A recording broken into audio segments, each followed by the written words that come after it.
Visualmente el dólar está en todas partes. De hecho, es el epítome de lo que ahora se llama una marca global.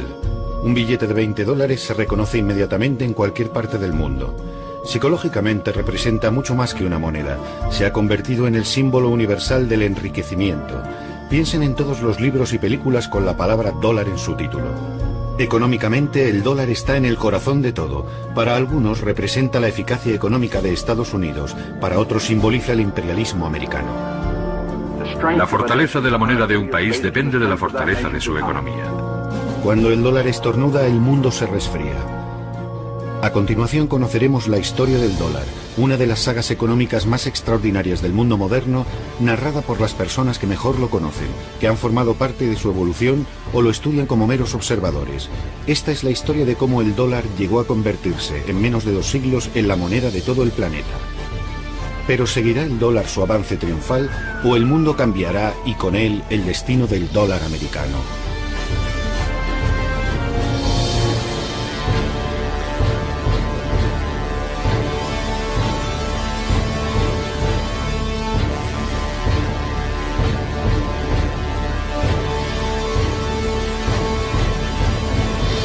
Los grandes símbolos del poder económico de Estados Unidos son Microsoft, General Electric, la Universidad de Harvard y el dólar. En cualquier conversación que escuches, en un restaurante, por ejemplo, la palabra dólar aparece en casi todas las frases. Está muy presente. Más que una moneda, es una obsesión. Siempre que se protesta contra Estados Unidos, aparece alguien rompiendo el escaparate de un McDonald's o quemando una bandera estadounidense, pero jamás verá a alguien quemando un dólar. Conozco a gente que se pasea por París con unos vaqueros que tienen como logotipo un billete de $1, pero nadie va por ahí con unos vaqueros adornados con €1. Para comprender la historia del dólar estadounidense, lo mejor es hablar con los historiadores, o en este caso con los numismáticos. Aquí es donde están todos, en la mayor feria de la moneda de Estados Unidos, en Memphis, Tennessee. Son verdaderas obras de arte, como cuadros de Picasso o Monet. Estos son preciosos. ¿Cuánto pides por ellos? $8 cada uno. Cuando se crea un país también debe crearse su moneda. En el caso de Estados Unidos eso además significó idear un sistema diferente a todos, en el que el dinero en papel tendría una mayor importancia. Uno puede ver la transformación del país a través de los diseños de su moneda. Afortunadamente conservamos muchos billetes antiguos. La gente los guarda por si aumentan de valor. 95, 18.000, ¿no? 17.000, un postor, 18.000, 19.000, 22.000, 30.000. Yo calculo que en esta subasta habrá ventas por valor de 7 o 6 millones y medio de dólares. Tras la firma de la Declaración de Independencia del 4 de julio de 1776, la recién nacida República estadounidense necesitaba dinero. Puesto que Gran Bretaña se negaba a renunciar a sus colonias, el país tuvo que declararle la guerra. Una empresa que requería mucho dinero, a pesar de que contara con la ayuda de franceses como el Marqués de Lafayette. Así que para financiar la contienda, a los líderes de la nación se les ocurrió una idea brillante: producir dinero de papel. Cuando declaramos la guerra a Gran Bretaña, emitimos esto que se llamó moneda continental. Las colonias, o mejor dicho, el Congreso Continental que las representaba, comenzaron a emitir este papel moneda. Por primera vez vemos escrita la palabra dólar sobre estos billetes, pero ¿de dónde viene? Su origen no es americano. De hecho, procede de Centro Europa, donde en el siglo XV había importantes minas de plata en el Valle de San Joaquín, ahora en la República Checa. Las monedas que circulaban por la zona recibieron el nombre de Joachimsthalers, que quiere decir procedente del Valle de San Joaquín. Con el tiempo, dichas monedas pasaron a llamarse simplemente thalers o taleros, denominación que quedó como nombre genérico para cualquier moneda de plata de cierto valor, y de ahí procede por deformación la palabra dólar. Y en cuanto al símbolo del dólar, parece que también viene de un lugar lejano. Le voy a mostrar una moneda hispanoamericana. Como puede ver, aquí aparecen 2 esferas y 2 columnas que simbolizan la unión del viejo y el nuevo mundo. Creemos que fue esta imagen la que inspiró la creación del símbolo del dólar. Sobre todo estos dos pilares que representan las columnas de Hércules y la curva que serpentea alrededor de las dos líneas verticales. Tras ganar la guerra contra Gran Bretaña, los americanos se concentraron en organizar las instituciones administrativas y políticas del país. Redactaron la famosa Constitución de Estados Unidos y George Washington fue nombrado presidente. Desde entonces su rostro aparece en todos los billetes de $1. George Washington eligió a un antiguo banquero, Alexander Hamilton, como su primer secretario del Tesoro. Su rostro también aparece ahora en el billete de $10. Hamilton quería crear un banco central, federal y nacional que fuera la única institución competente para emitir moneda. Creía que un banco así era necesario para el desarrollo del comercio y la industria. Sin embargo, Thomas Jefferson estaba en contra, y su retrato aparece hoy en el billete de $2. Según Jefferson, no era necesario crear ningún banco central, porque él creía en un país descentralizado y agrícola. ¿Por qué no hablamos con los propios protagonistas? Caballeros, gracias por acompañarnos. ¿Me oyen bien? Ahora sí, perfectamente. Señor Jefferson. Buenos días, encantado. Señor secretario, ¿es necesaria la creación de un banco central? Tenemos una deuda de $80 millones, una suma extraordinaria. Necesitamos crear un banco nacional para mantener y estabilizar nuestra moneda. Eso además nos permitiría emitir más dinero en caso de necesidad, sin olvidarnos de que nos dará credibilidad ante el resto del mundo. Hay que ser muy retorcido para pensar que todos aquellos que quieren para este país una industria y una economía prósperas y bien organizadas son meros sinvergüenzas sin escrúpulos. Yo no predico la pobreza, solo digo que debemos procurar que el dinero se distribuya de forma equitativa. Habría que vigilar de cerca a esa institución para que trabaje por el bien de todos, y no de una minoría de privilegiados. La controversia acabó en un compromiso. En 1791 nace en este edificio de Filadelfia el primer Banco Central Federal del país. Como Banco Central, sin embargo, deja mucho que desear. Para empezar, no tiene potestad de emitir moneda, y sus opositores, que estaban en contra de la idea de una banca centralizada, consiguen cerrarlo 20 años más tarde. En resumen, cuando comienza la conquista del oeste americano, el país no tiene banco central, y lo único que hace el gobierno federal es autorizar a bancos privados la emisión de sus propios dólares. Entonces, ¿qué dinero usaban los vaqueros para pagar el whisky en la cantina? Y cuando los forajidos atracaban los trenes, ¿qué dinero encontraban en su interior? Respuesta: en lo que a monedas se refiere había de todo un poco. Estaban las monedas de oro y plata de México, por ejemplo. En cuanto a billetes, el asunto era más complicado. Durante la primera mitad del siglo XIX, Estados Unidos no tenía una única moneda para todo el país. Había cientos de bancos privados que podían emitir miles de billetes diferentes. El panorama era el siguiente. Había 8.000 bancos que emitían cada uno 8 billetes diferentes.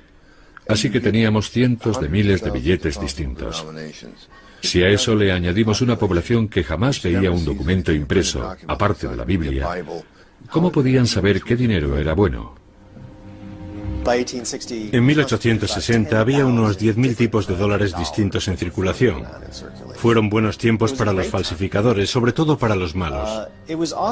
En la actualidad, cuando falsificas algo, haces una imitación, una copia de algo existente. Pero como había miles de bancos distintos, los falsificadores listos se dieron cuenta enseguida de que no valía la pena molestarse en hacer copias. Podían crear sus propios bancos, completamente ficticios. Y eso es lo que hicieron muchos. Y para complicarlo todo aún más, los bancos y los falsificadores no eran los únicos metidos en el ajo. Las compañías ferroviarias, los hoteles e incluso algunas tiendas imprimían sus propios dólares. Pongámonos en situación. Imaginemos que va a una tienda, digamos en Filadelfia, y que se dispone a pagar con un billete de $1 emitido por un banco de Tennessee, por ejemplo.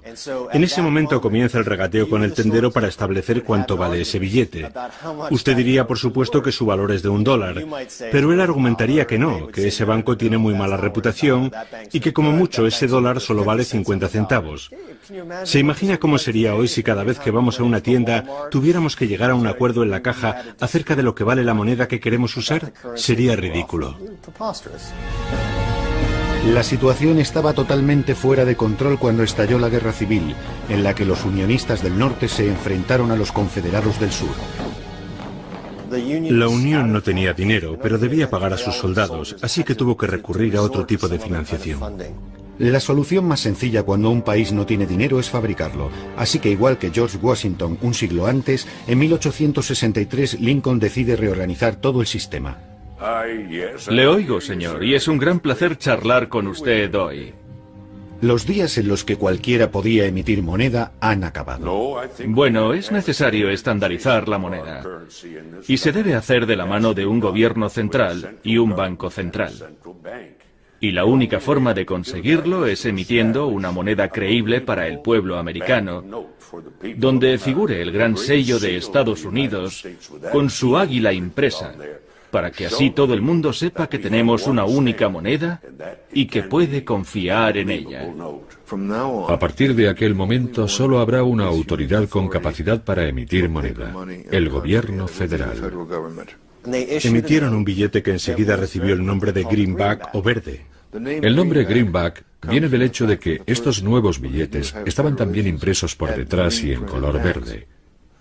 Y se hizo así porque era imposible reproducir el verde en el reverso con los métodos de falsificación de la época. La impresión en verde desalentará a los falsificadores. Así que, mientras que en 1849 había 10.000 tipos de billetes distintos, en 1866 solo había un puñado. Abraham Lincoln se convierte así en el padre del dólar tal y como lo conocemos hoy en día. Después de él, todos los dólares repetirán el mismo diseño. Son fascinantes, muy bonitos. Fíjese en la calidad del grabado. Este es mi favorito. No, este es el segundo. Este otro es mi favorito. Si se observa con detenimiento estos dólares del siglo XIX, vemos que en todos ellos siempre hay una referencia al oro. Es lo que se llamaba el patrón oro, y significa que el Banco Central cambiará cualquier billete de dólar por su valor en oro. En otras palabras, el valor total de todos los billetes en circulación jamás deberá exceder el valor de las reservas de oro del banco. Así, al menos en teoría, se evitaría que el gobierno sucumbiese a la tentación de no parar jamás la máquina de hacer dinero. A finales de siglo, Estados Unidos se había convertido en la mayor economía del mundo, superando a China y a todos los países europeos. Sin embargo, el dólar apenas se veía fuera de sus fronteras. La industria crece, la bolsa sube y la gente cada vez pide más dinero prestado para comprar más acciones. El gobierno sigue emitiendo dólares sin tener en cuenta si hay suficientes reservas de oro que respalden esas cantidades. Comienza a formarse lo que hoy en día se llama una burbuja especulativa. Los americanos no se preocupaban por lo que ocurría fuera de sus fronteras, y su política monetaria, que se centraba únicamente en la situación interna, alteraba cada vez más la circulación de capital, lo que a su vez afectaba negativamente a la libra esterlina, y al final todo esto desembocó en la Gran Depresión. La burbuja especulativa explota el miércoles 24 de octubre de 1929. La bolsa se desploma. La gente corre a los bancos para cambiar sus dólares por oro. Después de todo, están en su derecho, lo pone en los billetes. Naturalmente, los bancos no pueden pagar a todo el mundo y tienen que cerrar. En solo unas semanas el país se sume en el caos económico. Ha comenzado la Gran Depresión. Millones de ciudadanos perderán su trabajo. Si se deja a los inversores y financieros solos, si se deja que hagan lo que quieran, siempre se van a los extremos. Y en la década de 1930 el sistema financiero se viene abajo por completo. La gente ha sabido adaptarse a la actual situación de crisis con estos dólares de fabricación casera. Están diseñados para resistir la inflación, con la garantía de que durarán mucho tiempo. Por extraño que parezca, este dólar es aceptado en los comercios del barrio. En Nueva York, el sistema de trueque experimenta un nuevo auge. En 1933 la situación parece mejorar un poco cuando el demócrata Franklin Roosevelt resulta elegido presidente de Estados Unidos. La máquina económica comienza a funcionar de nuevo. Ese mismo año, sin embargo, otro líder también fue elegido por su pueblo, Adolf Hitler, en Alemania. Cuando la guerra termina, los vencedores deben reconstruir el mundo. En 1945 crean las Naciones Unidas y para ocuparse de los asuntos económicos se reúnen en Bretton Woods. En 1944, un limitado número de personas se reunió en una pequeña ciudad de la costa este de Estados Unidos con la idea de que las prácticas económicas, las guerras de las monedas, contribuyeron en gran medida al estallido de la Segunda Guerra Mundial. Así que para evitar que algo así se repitiera, se estableció una especie de Naciones Unidas financieras. Se decidió, como una de las consecuencias de la guerra, que a partir de ese momento, la moneda de referencia en el sistema financiero global sería el dólar. Las monedas más potentes habían desaparecido debido a la guerra y todo el mundo debía dinero a Estados Unidos porque era el país que estaba financiando la reconstrucción de Europa. La libra esterlina estaba muerta, o casi. El franco francés igual. 44 países firmaron aquel acuerdo, prácticamente todos los países de más peso en el mundo libre. La Unión Soviética participó como invitado, pero al final decidió no firmar. Aquello fue un hecho sin precedentes. Bretton Woods establece lo que se denomina un sistema de cambios fijos. El valor del dólar se fija en 35 dólares por onza de oro. El gobierno de Estados Unidos se compromete a cambiar una onza de oro a cualquier banco central que le presente 35 dólares. El cambio de otras monedas también se fija de forma más o menos permanente con relación al dólar. Al convertirse en moneda de cambio internacional, el dólar adquiere el estatus de moneda de monedas. Y ser el país que emite la moneda que usan otros países es un gran privilegio, porque permite a Estados Unidos tener un gran déficit en su balanza de pagos. ¿Cómo financia ese déficit? Como todos los países, con su propia moneda. Pero cuando ese dinero se acaba, los demás países tienen que financiarlo con dólares, con oro, con lo que tengan. Y cuando eso también se acaba, entonces se ven forzados a poner límites a ese déficit. Todos los países cuentan con esta especie de mecanismo que limita el déficit cuando ya no pueden responder de él, excepto Estados Unidos, porque financia todo su déficit con su propio dinero. Se podría decir, utilizando una imagen quizá engañosa, que ya que Estados Unidos maneja la máquina del dinero, para ellos es fácil financiar su propio déficit. En los años 50, Estados Unidos inunda el mundo con sus dólares. Al principio como parte de su programa para la reconstrucción de Europa, el famoso Plan Marshall. Los países de Europa Occidental por fin estamparon sus firmas en un importante documento. El Plan Marshall ya tiene luz verde. El Acuerdo de París establece que Estados Unidos volverá a enviar americanos al extranjero, pero esta vez serán suministros para la paz en forma de comida, maquinaria, personal y dólares. Se ha hablado de cifras que rondan los 17 millones de dólares. Después, en la década de los 60, Estados Unidos comienza a comprar el mundo. Hacen grandes inversiones en el extranjero mientras al mismo tiempo financian la guerra de Vietnam. Todo se paga en dólares, por supuesto. Invertíamos en el extranjero más de lo que el resto del mundo invertía en Estados Unidos, así que en el cómputo general teníamos un déficit de varios miles de millones de dólares. Una cantidad minúscula comparada con el déficit actual. Aquello puso nerviosas a muchas personas. El presidente francés de Gaulle fue uno de los primeros en criticar este hecho. Como dijo en los años 60, que Estados Unidos emitiera la principal moneda era un privilegio excesivo. Eso lleva a los americanos a endeudarse y a hacerlo gratuitamente con respecto al extranjero. Porque aquellos que les deben dinero les pagan en dólares y no con oro, metal que sí tiene un valor real. El oro se puede transferir a otros sin riesgos y sin sacrificios. En el invierno de 1964, Francia optó por un enfoque más agresivo que prolongó hasta después de 1965 y que se tradujo en un intento de cambiar sus dólares por oro. Bien, Francia dejó claro cuáles eran sus intenciones, pero los alemanes, que estaban haciendo lo mismo, no dijeron nada. Así que las reservas de oro estadounidenses comenzaron a bajar.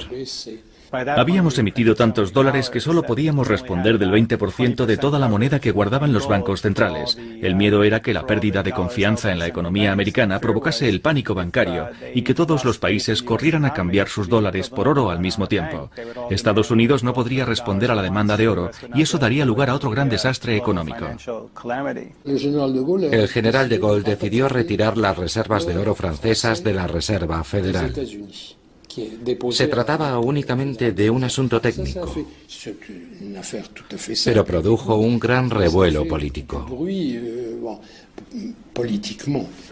El general de Gaulle me preguntó, ¿está el oro ya de camino? Sí, señor, lo estamos trayendo. Luego añadió, tenemos que agilizar las cosas. Escucha, quiero que envíes el Colbert. El Colbert era nuestro único buque de guerra por aquel entonces. Enviamos el Colbert a Fornos, cargamos el oro y lo traemos de vuelta. Señor, dije, eso es imposible. Si manda un barco de guerra a Estados Unidos para traer el oro, provocará un terrible incidente diplomático. Así que al final se desechó esa idea. Los americanos no se lo habrían tomado muy bien porque pensaban que estaban proporcionando un servicio necesario al resto del mundo. Nosotros los americanos somos los que proporcionamos liquidez al sistema. Somos intermediarios financieros. Hacemos posible que el sistema financiero mundial funcione porque tenemos la competencia financiera de la que otros carecen. Es un servicio que le proporcionamos y si el dólar se convierte en un problema, será su problema, desde luego no el nuestro.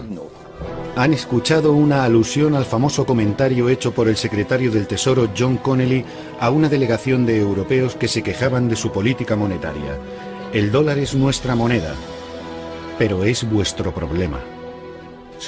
Las decisiones que toma el secretario del Tesoro y las políticas económicas de Estados Unidos están pensadas para beneficiar al país, pero también tienen un impacto en el resto del mundo. Y eso se refleja en lo que decía Connally. Es nuestro dinero, nosotros lo manejamos, y si las decisiones que tomamos no les gustan, es su problema. John Connally no era un experto en la materia. Era un político, un tejano. Como saben, estaba en el coche del presidente cuando Kennedy fue asesinado. Era un tipo muy alto, un gigante de 1,94 y bastante locuaz. Además pensaba que la economía mundial se podía dirigir con cierta improvisación. Y también era un tipo un poco bruto a la hora de negociar. Les dijo a los europeos, si queréis seguir disfrutando del apoyo militar americano, con la Unión Soviética respirando en vuestro cogote, tendréis que mantener vuestras monedas más débiles, y esa será la solución. De esa forma reduciremos el déficit de la balanza de pagos. El sistema de Bretton Woods se vino abajo gracias a la maniobra de Nixon del 15 de agosto de 1971, cuando decidió sacar el oro del sistema y convertir el dólar en una moneda fluctuante. Un sistema de cambios fluctuante es totalmente diferente. El valor de las monedas en el mercado internacional viene determinado por la oferta y la demanda. Estados Unidos tiene hoy la mejor oportunidad de este siglo para alcanzar dos grandes ideales: disfrutar de la paz y crear una nueva era de prosperidad sin guerras. He dado órdenes al secretario Connally para que suspenda temporalmente la convertibilidad del dólar al oro u otro activo que tengamos en la reserva. Como consecuencia de esta decisión, tendremos una moneda más estable. Es posible que con esta acción no ganemos muchos amigos en los mercados internacionales. Habíamos vivido con un sistema de monedas estables. Las monedas más importantes eran estables. Si había fluctuaciones serían contraproducentes y afectarían a monedas menos importantes. Pero la más potente, el dólar, era totalmente estable. Era a lo que estábamos acostumbrados. Todo el mundo se sorprendió mucho, incluso aquellos que estábamos más cerca del poder, como yo. Solo unos pocos conocían los planes del gobierno. Kissinger, por ejemplo, no participó porque estaba ocupado negociando sobre Vietnam. Todo se llevó con mucha discreción y la medida cogió a los mercados por sorpresa. Los europeos y los japoneses quedaron muy sorprendidos. ¿Cómo? ¿Que quieren alterar el cambio de la moneda? Bueno, ¿de qué estamos hablando? ¿De un 2%? ¿Qué va? Dije, nada de un 2%. Estamos hablando de un 10 o un 15%. Y así acaba todo. El mundo de cambios fijos se convierte en algo del pasado. A partir de aquel momento, el valor del dólar cambiará cada mañana, y no poco.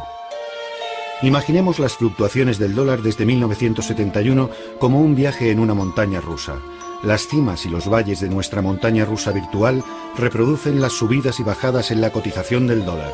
Abróchense los cinturones, agárrense fuerte porque va a ser un viaje movidito. Comienza bien, sin mucho desnivel. Es la época de los cambios fijos. El valor del dólar es estable. Llegamos a principios de los 70 y allá vamos. La primera devaluación del 12%. Una ligera subida, el final de su convertibilidad y cuidado, de repente cae un 25%. El presidente Carter nombra a Paul Volcker como presidente de la Reserva Federal. Sube el tipo de interés a más del 20%. El valor del dólar comienza a aumentar un 25, un 50, un 100, un 150, un 200%. Es demasiado caro para todos. Hay que devaluar la moneda. Ese es el objetivo del Acuerdo del Plaza de 1985. Durante 2 años el dólar sigue cayendo, pero está demasiado bajo. Hay que revertir esa tendencia. En 1987 las mayores potencias firman los acuerdos del Louvre en París con el objetivo de estabilizar de nuevo el dólar, y funciona bastante bien durante los siguientes 10 años. Después llega la administración Clinton, que vuelve a subir su cotización hasta el 11 de septiembre de 2001, cuando la guerra de Irak y los bajos tipos de interés hacen que disminuya su valor. Intentemos explicar cómo se produjo uno de estos picos, por ejemplo el más alto. Corre el año 1979. La economía estadounidense no está muy boyante. El dólar se encuentra en su cotización más baja y la inflación bate récords con un aumento de los precios del 15%. El presidente Carter llama a este hombre, Paul Volcker, para que se ocupe de la Reserva Federal. Su misión, frenar la inflación. Paul Volcker llegó en una época horrible, a principios de los años 80, un periodo en el que muchos bancos centrales no conseguían acabar con la inflación. Subían los tipos de interés hasta llegar a un punto determinado y conseguían que la inflación bajara algo, pero luego volvía a subir. Era como cuando un médico te receta antibióticos, bajara algo, pero luego volvía a subir. Era como cuando un médico te receta antibióticos, pero no te da los suficientes o te los tomas durante menos tiempo del indicado, y justo cuando parece que todo está resuelto, la enfermedad resurge con más fuerza, y entonces necesitas una dosis mayor de medicinas. La Reserva Federal tuvo que subir los tipos de interés hasta lo que Helmut Schmidt llamó el nivel más alto desde Jesucristo.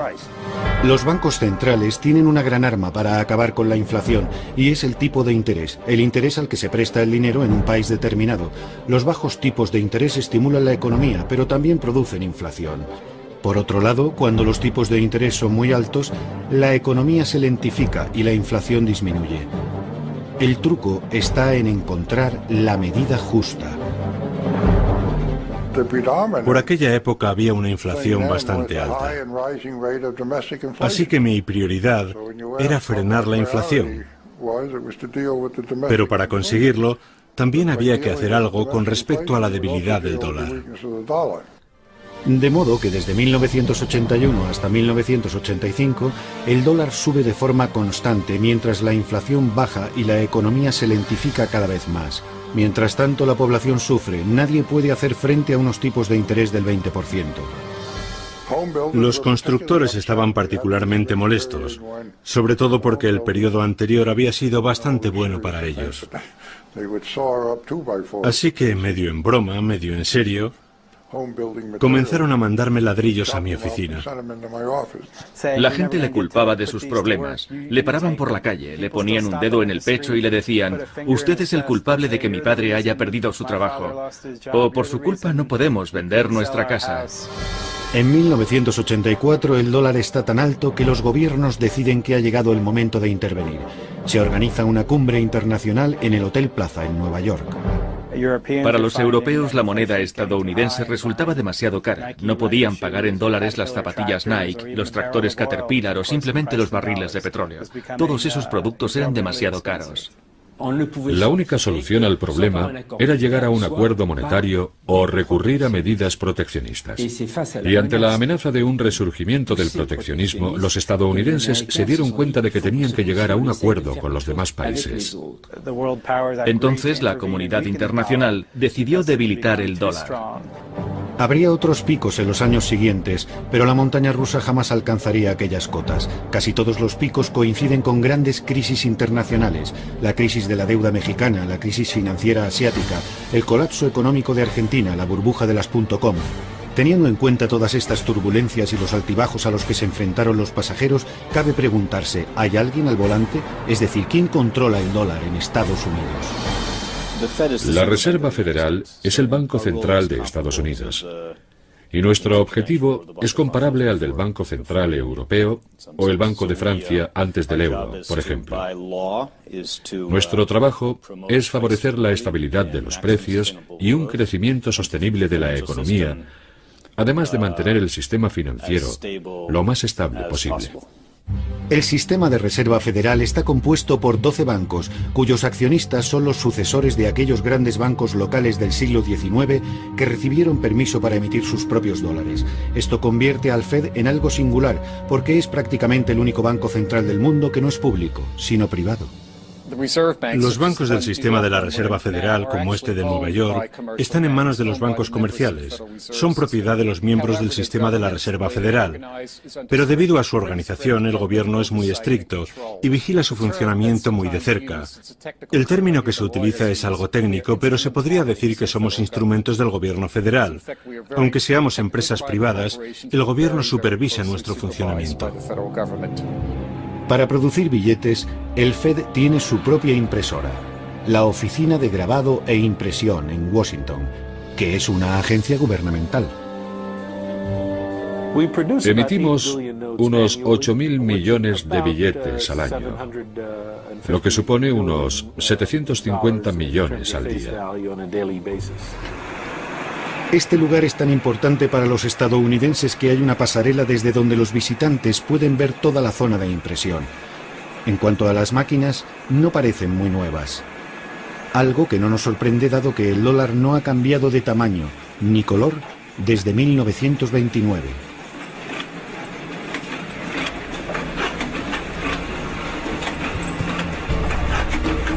La Oficina de Grabado e Impresión produce 22 toneladas de billetes nuevos y crujientes todos los días que se distribuyen por todo el país. En Estados Unidos se usan mucho los billetes y el dinero en general. De hecho, 1 de cada 10 dólares es un billete real y palpable. Los otros 9 son solo números que bailan en los ordenadores de los bancos. Puede que 1 de cada 10 no parezca mucho, pero es el doble de la cantidad en circulación de libras esterlinas, yenes japoneses o euros, cuyos billetes nunca han supuesto más del 5% del total del dinero del país. Es más, al contrario de lo que cabría pensar, el número de billetes en circulación no se reduce, sino que aumenta, a pesar de la llegada de las tarjetas de crédito.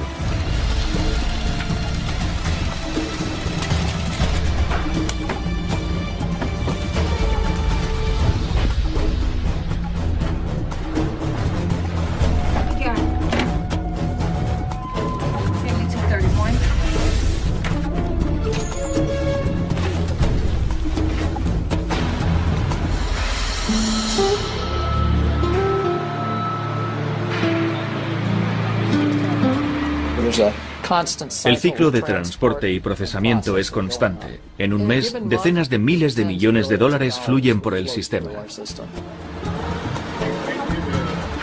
Hay 2 razones que explican este uso particularmente intenso que los estadounidenses hacen de su papel moneda.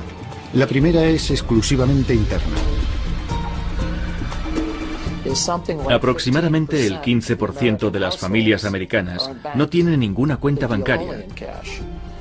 Así que para muchas de esas personas, los billetes son la única forma de pago. Por eso, entre otras razones, el papel moneda es todavía muy importante, un bien que todo el mundo necesita. La segunda razón para la enorme cantidad de papel moneda en circulación se deriva del estatus del dólar como moneda internacional. Hay más de 777.000 millones de billetes en circulación, de los que más de 512.000 millones se mueven fuera de nuestras fronteras. La gran mayoría de los billetes que circula fuera del país se suele utilizar principalmente como moneda de ahorro por aquellas personas que quieren tener un fondo en caso de emergencia. Razón por la cual hay que ser muy precavido y no hacer ninguna alteración de forma precipitada. El diseño de un billete es un proceso muy complicado. Nuestra primera preocupación es la seguridad. Queremos dificultar su falsificación y para ello superponemos el mayor número posible de parámetros de seguridad. Luego pedimos a los grafistas que creen dibujos o motivos que integren todos los elementos de seguridad. Suele ser un proceso muy largo. Acabamos de rediseñar un nuevo billete de $5 y todo el proceso nos ha llevado más de un año, lo que en realidad es poco tiempo. Atención, agárrense porque ahora el greenback, el billete verde, ya no es totalmente verde. Se ha añadido un poco de color. Estamos en la ceremonia de presentación del nuevo billete de $5. La casa del fondo perteneció a Abraham Lincoln, el padre del billete de dólar. Introdujimos la nueva serie de billetes de color en el año 2003. El nuevo billete de $5 combina nuevos parámetros de seguridad. Como saben todos, no es necesario cambiar los billetes antiguos de 5 por los nuevos, porque la Reserva Federal no ha anulado los viejos billetes y no piensa hacerlo. En solo unos minutos, será un honor para mí gastar mi primer billete de $5 para ponerlo oficialmente en circulación. Veamos, ¿qué puedo comprar aquí? Bueno, aquí tenemos un libro sobre grandes discursos. Estupendo. Creo que tengo un billete de 5 nuevecito por aquí. ¿Ah, sí? Sí, aquí está. Con nuevos parámetros de seguridad. No seamos duros con ellos. Solo son funcionarios del gobierno, no actores profesionales. El hombre en primer plano es un representante de la Reserva Federal. El que está justo detrás de él es del Servicio Secreto, un cuerpo de policía altamente especializado que tiene dos misiones principales: proteger al presidente de Estados Unidos y al dólar. En otras palabras, su función es defenderlo de los falsificadores. La mujer de la izquierda trabaja para el Departamento del Tesoro. Es la cajera de Estados Unidos y su firma es la que figura en los billetes de $5. Y a continuación, para los niños y sobre todo para los que nos ven desde casa, les ofrecemos una rápida lección sobre detección de falsificaciones. ¿Quién conforma la primera línea de defensa contra los falsificadores? Tú. No, vosotros. ¿Qué es lo primero que hay que hacer para saber si un billete es falso? Mirarlo a contraluz. Mirarlo a contraluz. En el billete nuevo hay dos filigranas. Un gran 5 y una columna de 5 pequeñitos. Eso es lo que tenéis que buscar. Las falsificaciones introducidas con éxito en el sistema ascienden a unos 61 millones de dólares. Y aunque parece mucho, en realidad solo es el 1% de todo el dinero en circulación. ¿De qué clase están hechos? Esa es una gran pregunta. Usamos una fórmula secreta, pero se podría decir que más que papel es un tejido, y aún así su duración es limitada. La vida media de un billete está entre 2 y 5 años. Como todas las grandes estrellas internacionales, el dólar tiene su único y distintivo estilo, un estilo propio. Pero ¿por qué resulta tan llamativo, tan efectivo visualmente? ¿Cuál es su secreto? En primer lugar, el color es muy importante. Y luego están todos los demás símbolos. Es como si cada billete contuviera un pedazo de historia viva de Estados Unidos y de filosofía americana. Así es, los dólares americanos estimulan nuestra imaginación porque están cubiertos de símbolos misteriosos, supuestamente masónicos, que datan de los comienzos de la Revolución Americana. El revés del billete es lo que más llama la atención de la gente en lo que se refiere a los símbolos. En la cara del billete tenemos a George Washington, el primer líder de la nación, que además era masón. Así que se podría decir que hay una referencia masónica en esa parte del billete. Pero el envés resulta mucho más misterioso hasta para los americanos. En el envés aparecen las dos caras del gran sello de Estados Unidos. El diseño del sello del siglo XVIII corrió a cargo de un comité en el que se encontraban Thomas Jefferson, John Adams y Benjamin Franklin. Son muchas las personas que creen que el sello y los símbolos tienen significados ocultos.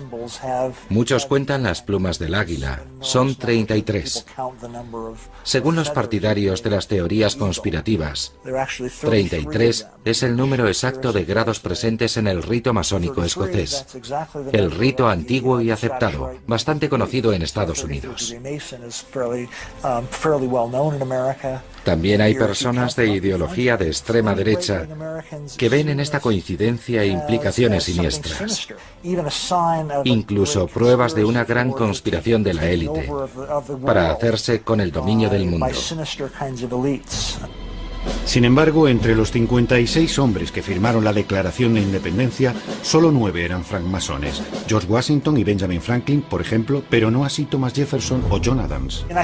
No creo que existiera ninguna conspiración de los masones para manipular la Revolución Americana, sino simplemente que los ideales de la Revolución, como los de la francmasonería, se inspiran en la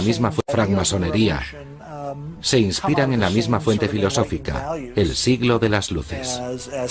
La inspiración estética para el diseño del billete verde deberíamos buscarla más bien en algo que muchos de estos hombres del siglo XIX compartían: un aparente interés por el esoterismo, la simbología cristiana e incluso la egiptología, como parece corroborar la cara frontal del Gran Sello. La Gran Pirámide es un símbolo de longevidad, de permanencia. Las pirámides siguen en pie después de muchos siglos, y los padres de la patria querían eso mismo para Estados Unidos. Por lo que respecta al ojo que hay en su vértice, es un símbolo muy antiguo que nace cientos de años antes, y representa a Dios, que protege a la nueva nación americana. De hecho, el dólar está tan ligado a Dios que es la única moneda del mundo occidental que pide explícitamente su protección. En ella aparece el famoso lema "In God we trust", en Dios confiamos, que tanto intriga a los extranjeros. El pueblo americano siempre ha sido muy religioso. Es una realidad que todos los gobiernos han tenido siempre en cuenta. En 1861, cuando estalló la Guerra Civil, un pastor de Pensilvania escribió una carta que luego se hizo muy famosa al secretario del Tesoro, un hombre llamado Simon Chase. En ella decía más o menos: oiga, el país está enzarzado en una terrible guerra fratricida.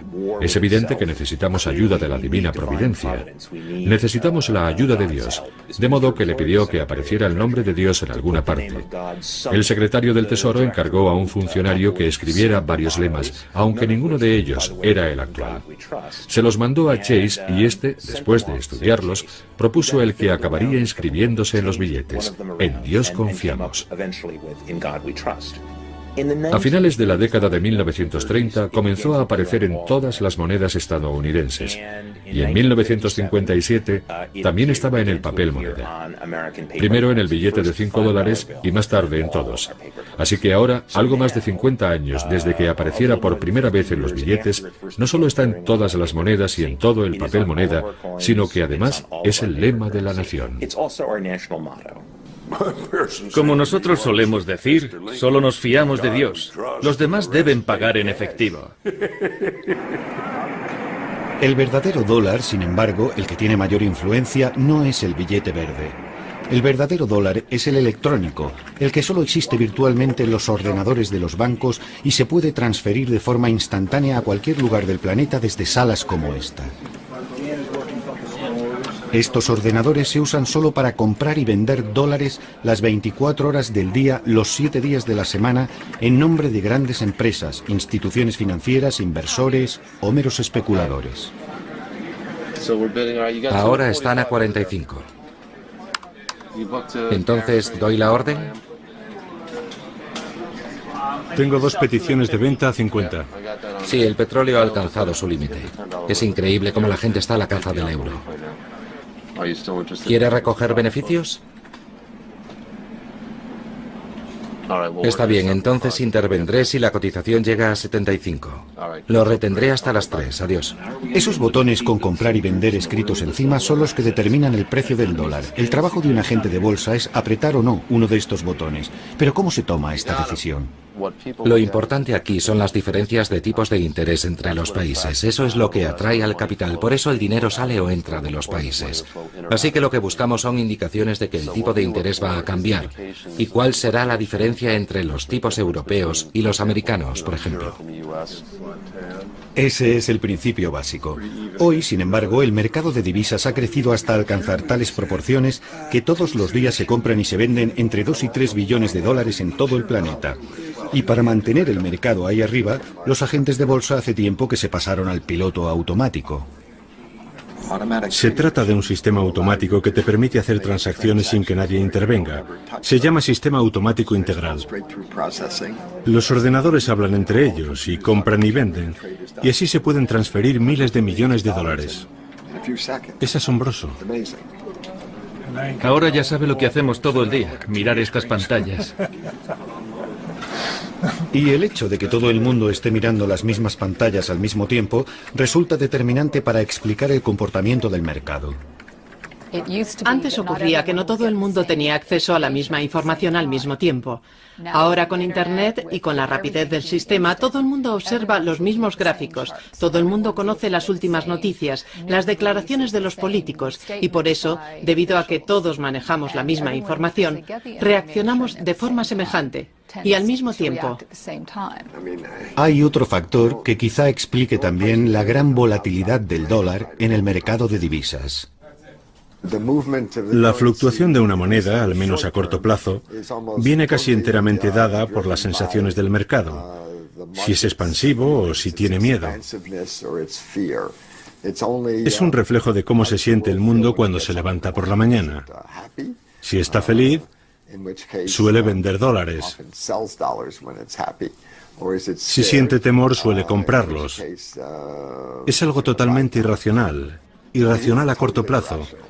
Esa es una de las razones por las que resulta completamente incontrolable.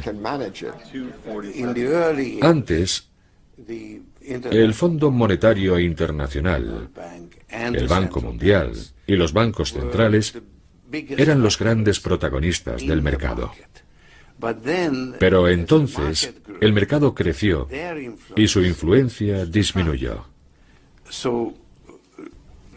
Así, si hace unos años el gobierno podía intervenir en los mercados de divisas, comprar o vender moneda y determinar así su valor, ahora con el crecimiento del mercado, eso ya no es posible. Y en la actualidad, el gobierno de Estados Unidos tiene todavía menos control sobre el valor de su moneda, puesto que solo 30 de cada 100 dólares están en manos de sus ciudadanos. Los otros 70 pertenecen a extranjeros, sobre todo a bancos centrales y a fondos de inversión. Los países con las mayores reservas de dólares son China, en primer lugar, seguida de las monarquías del Golfo Pérsico y de Japón. Europa va mucho más rezagada, junto con Rusia, la India, etc. Esto es Bahrein, un país situado en el Golfo Pérsico. Se calcula que en sus cámaras acorazadas los países petroleros de esta región guardan el 25% de todos los dólares del planeta. Hoy el jeque Mohammed Al-Khalifa inaugura un simposio sobre un tema muy especial, el dólar o el euro. ¿Cuál es la mejor elección para la zona? Los ponentes son representantes de importantes compañías financieras y de inversiones de Londres y Nueva York. Los oyentes, sus clientes potenciales, son miembros de gobiernos locales, jefes de empresa y varios individuos acaudalados. El dólar tiene mucha más presencia en esta parte del mundo que en ninguna otra, y es el resultado directo de la famosa reunión que tuvo lugar entre el rey Ibn Saud de Arabia Saudí y el presidente Franklin Roosevelt a bordo de un acorazado americano cerca del Canal de Suez en 1945. Ya fuera una negociación entre socios o puro imperialismo, el resultado fue un acuerdo según el cual Estados Unidos protegería la península arábiga a cambio de tener acceso al petróleo saudí. Desde entonces, el precio del petróleo se ha fijado en dólares y las monedas de los países del Golfo están ligadas al dólar con un cambio rigurosamente fijo. Así que no es de extrañar que, además de las ponencias, se vaya a celebrar una mesa redonda con economistas estadounidenses que han sido invitados a hablar sobre las fluctuaciones del dólar. Desde la Segunda Guerra Mundial, Estados Unidos es la mayor economía del mundo y su moneda la moneda del mundo. Cuando analizamos la evolución que muestra el gráfico, observamos que el dólar sigue una trayectoria en suave, pero en constante declive. Es un mercado tan grande que nadie lo puede controlar. Es un mercado mundial, sobre todo ahora. No sabemos si Qatar, Bahrein, los Emiratos Árabes Unidos mantendrán sus monedas vinculadas al dólar o si buscarán otras divisas. Esa es la gran cuestión. Es muy difícil. Hemos perdido casi el 40% del valor de nuestra moneda. Muchas gracias. Gracias a usted. Son muchos los que ya se preocupan. ¿Qué le pasa al dólar? Los gobiernos de la región del Golfo van a tener que tomar muchas decisiones importantes en los meses que se avecinan. Kuwait, como ya hemos visto, ha desvinculado su moneda del dólar. Y es posible que los demás países sigan su ejemplo.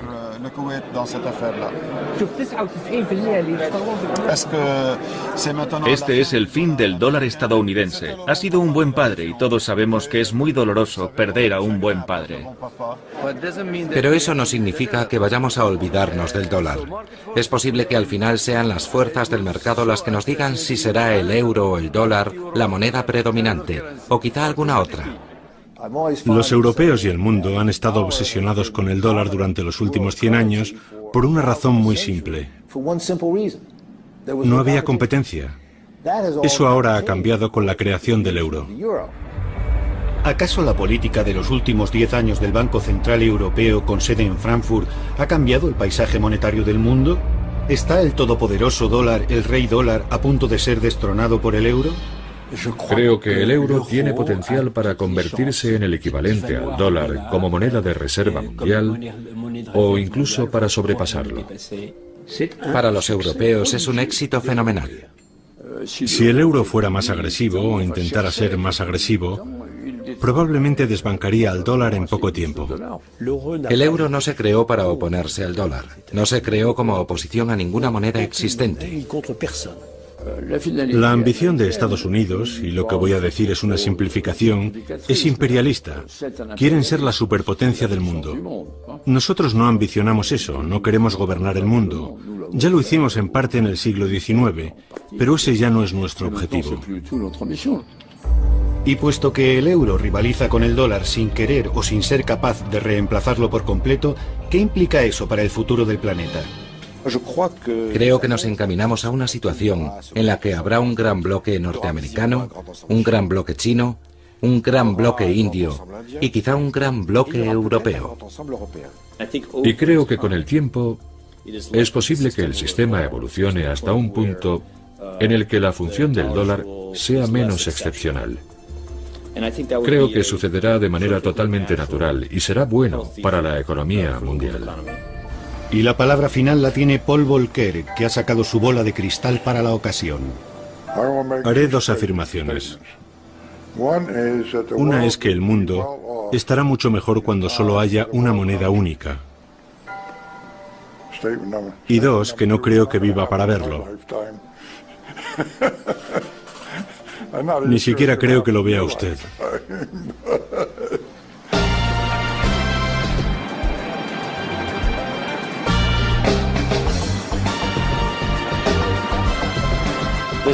Este año tenemos una gorra con el símbolo del dólar, un clip con el símbolo del dólar, este pañuelo con estampado de dólares. En Estados Unidos estamos tan obsesionados con el dólar, estamos tan obsesionados con el dinero, que nos lo ponemos encima.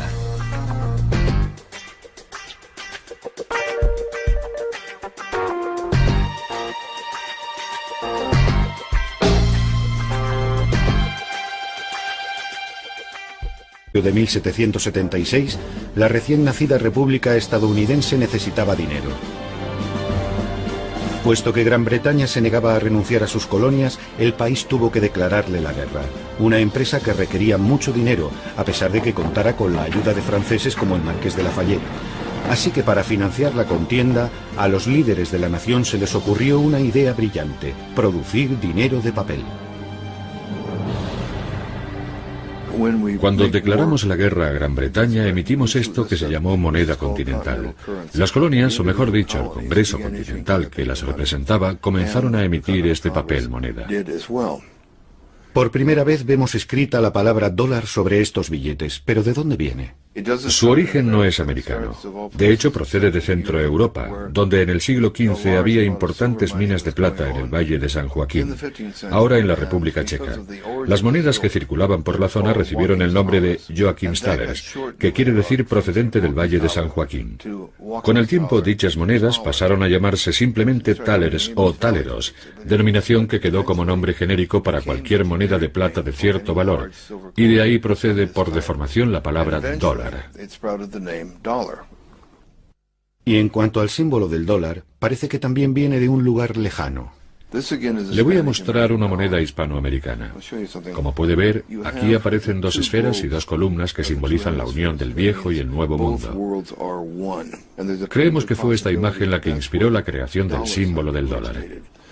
Sobre todo, estos dos.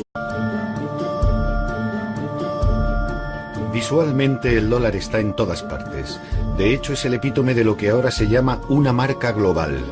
Un billete de 20 dólares se reconoce inmediatamente en cualquier parte del mundo. Psicológicamente representa mucho más que una moneda. Se ha convertido en el símbolo universal del enriquecimiento. Piensen en todos los libros y películas con la palabra dólar en su título. Económicamente, el dólar está en el corazón de todo. Para algunos representa la eficacia económica de Estados Unidos, para otros simboliza el imperialismo americano. La fortaleza de la moneda de un país depende de la fortaleza de su economía. Cuando el dólar estornuda, el mundo se resfría. A continuación conoceremos la historia del dólar, una de las sagas económicas más extraordinarias del mundo moderno, narrada por las personas que mejor lo conocen, que han formado parte de su evolución o lo estudian como meros observadores. Esta es la historia de cómo el dólar llegó a convertirse, en menos de 2 siglos, en la moneda de todo el planeta. Pero ¿seguirá el dólar su avance triunfal o el mundo cambiará y con él el destino del dólar americano?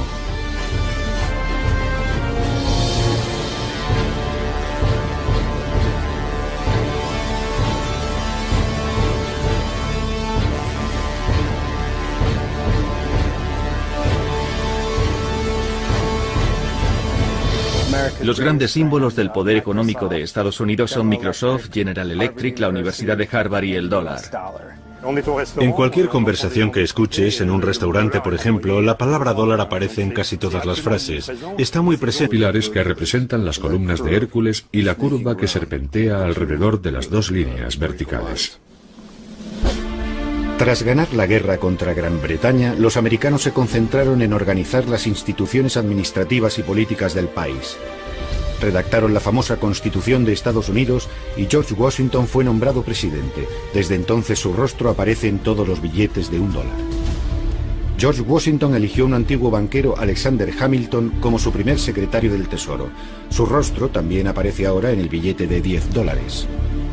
Hamilton quería crear un banco central, federal y nacional que fuera la única institución competente para emitir moneda. Creía que un banco así era necesario para el desarrollo del comercio y la industria. Sin embargo, Thomas Jefferson estaba en contra, y su retrato aparece hoy en el billete de $2. Según Jefferson, no era necesario crear ningún banco central, porque él creía en un país descentralizado y agrícola. ¿Por qué no hablamos con los propios protagonistas? Caballeros, gracias por acompañarnos. ¿Me oyen bien? Ahora sí, perfectamente. Señor Jefferson. Buenos días, encantado. Señor secretario, ¿es necesaria la creación de un banco central? Tenemos una deuda de $80 millones, una suma extraordinaria. Necesitamos crear un banco nacional para mantener y estabilizar nuestra moneda. Eso además nos permitiría emitir más dinero en caso de necesidad, sin olvidarnos de que nos dará credibilidad ante el resto del mundo. Hay que ser muy retorcido para pensar que todos aquellos que quieren para este país una industria y una economía prósperas y bien organizadas son meros sinvergüenzas sin escrúpulos. Yo no predico la pobreza, solo digo que debemos procurar que el dinero se distribuya de forma equitativa. Habría que vigilar de cerca esa institución para que trabaje por el bien de todos, y no de una minoría de privilegiados. La controversia acabó en un compromiso. En 1791 nace en este edificio de Filadelfia el primer Banco Central Federal del país. Como Banco Central, sin embargo, deja mucho que desear. Para empezar, no tiene potestad de emitir moneda, y sus opositores, que estaban en contra de la idea de una banca centralizada, consiguen cerrarlo 20 años más tarde. En resumen, cuando comienza la conquista del oeste americano, el país no tiene banco central, y lo único que hace el gobierno federal es autorizar a bancos privados la emisión de sus propios dólares. Entonces, ¿qué dinero usaban los vaqueros para pagar el whisky en la cantina? Y cuando los forajidos atracaban los trenes, ¿qué dinero encontraban en su interior? Respuesta: en lo que a monedas se refiere había de todo un poco. Estaban las monedas de oro y plata de México, por ejemplo. En cuanto a billetes, el asunto era más complicado. Durante la primera mitad del siglo XIX, Estados Unidos no tenía una única moneda para todo el país. Había cientos de bancos privados que podían emitir miles de billetes diferentes. El panorama era el siguiente. Había 8.000 bancos que emitían cada uno 8 billetes diferentes. Así que teníamos cientos de miles de billetes distintos. Si a eso le añadimos una población que jamás veía un documento impreso, aparte de la Biblia, ¿cómo podían saber qué dinero era bueno? En 1860, más que una moneda, es una obsesión. Siempre que se protesta contra Estados Unidos, aparece alguien rompiendo el escaparate de un McDonald's o quemando una bandera estadounidense, pero jamás verá a alguien quemando un dólar. Conozco a gente que se pasea por París con unos vaqueros que tienen como logotipo un billete de $1, pero nadie va por ahí con unos vaqueros adornados con €1. Para comprender la historia del dólar estadounidense, lo mejor es hablar con los historiadores, o en este caso con los numismáticos. Aquí es donde están todos, en la mayor feria de la moneda de Estados Unidos, en Memphis, Tennessee. Son verdaderas obras de arte, como cuadros de Picasso o Monet. Estos son preciosos. ¿Cuánto pides por ellos? $8 cada uno. Cuando se crea un país también debe crearse su moneda. En el caso de Estados Unidos eso además significó idear un sistema diferente a todos, en el que el dinero en papel tendría una mayor importancia. Uno puede ver la transformación del país a través de los diseños de su moneda. Afortunadamente conservamos muchos billetes antiguos. La gente los guarda por si aumentan de valor. 95, 18.000, ¿no? 17.000, un postor, 18.000, 19.000, 22.000, 30.000. Yo calculo que en esta subasta habrá ventas por valor de 7 o 6 millones y medio de dólares. Tras la firma de la Declaración de Independencia del 4 de julio